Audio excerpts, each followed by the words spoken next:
আসসালামু আলাইকুম দর্শক, আশা করি সবাই ভালো আছেন। আলহামদুলিল্লাহ আমিও ভালো আছি। আমার পিছনে যে বাড়িটা দেখতে পাচ্ছেন এটা হচ্ছে কাতার প্রবাসী নেজামুদ্দিনের বাড়ি।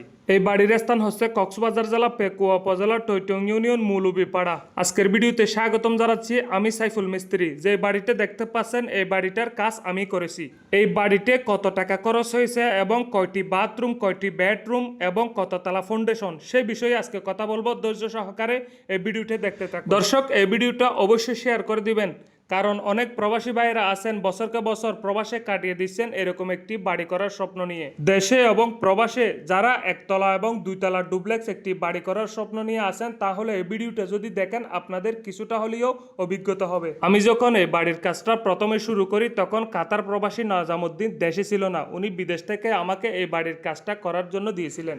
ওনার বাড়ি আর আমার বাড়ি পাশাপাশি, সেজন্য উনি আমাকে বলেছে তোর ইচ্ছা মতো সুন্দর করে আমাকে একটা বাড়ি করে দে। তাই আমি মিস্ত্রি হিসাবে আমি ওনাকে কতটুকু সুন্দর করে বাড়ি করে দিতে পারছি জানি না।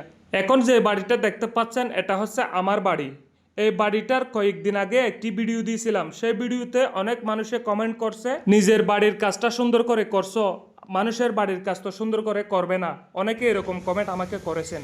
আমার রাজমিস্ত্রির কাজের অভিজ্ঞতা হচ্ছে প্রায় 22 বছর। আমি 22 বছর ধরে রাজমিস্ত্রি কাজ করতেছি। অনেক অনেক মানুষের বাড়িঘর করে দিছি আলহামদুলিল্লাহ। এখন আমার বয়স 40 বছর। আমি মানুষের সামনে যে বাড়িগুলো করে দেব সেগুলো অত্যন্ত সুন্দর এবং ডিজাইন করে দেওয়ার চেষ্টা করব। আপনারা যদি বাড়ি করতে চান তাহলে অবশ্যই আমার সাথে যোগাযোগ করবেন, আমার নাম্বার এখানে দেওয়া থাকবে। দর্শক, আমি বাড়ির ভিতরে অনেক সুন্দর, বাড়ির ভিতরটা একটু দেখানোর চেষ্টা করব। ভিতরে টাইলস করা হয়েছে, বাথরুম সহ সম্পূর্ণ দেখানোর চেষ্টা করব। আপনারা ভিডিও ধৈর্য সহকারে দেখতে থাকুন। এই বাড়িতে কত টাকা খরচ হয়েছে সেটা যদি আপনারা জানতে চান, এই বাড়ির মালিক নাই, সেজন্য ওই বাড়ির মালিক আমাকে যতটুকু বলেছে এই বাড়িতে 33 লক্ষ টাকা খরচ হয়েছে। এবার আমি বাড়ির ভিতরে দেখাবো আপনাদেরকে। আমি বাড়িতে ঢুকে পড়েছি এই পর্যায়ে। এটা হচ্ছে একটা ডাইনিং স্পেস, এখানে একটা ডাইনিং টেবিল বসানো হবে। এটা হচ্ছে একটি ড্রয়িং রুম।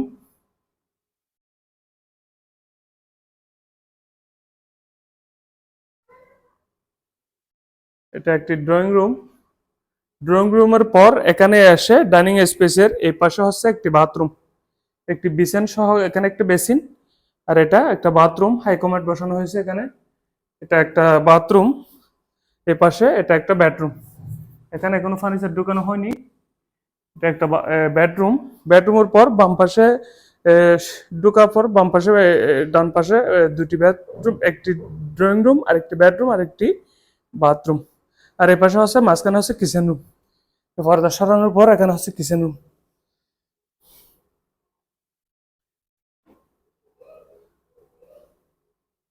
এটা হচ্ছে কিচেন রুম।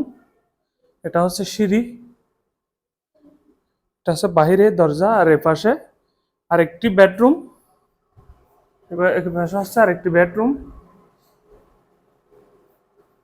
আরেকটি বেডরুম।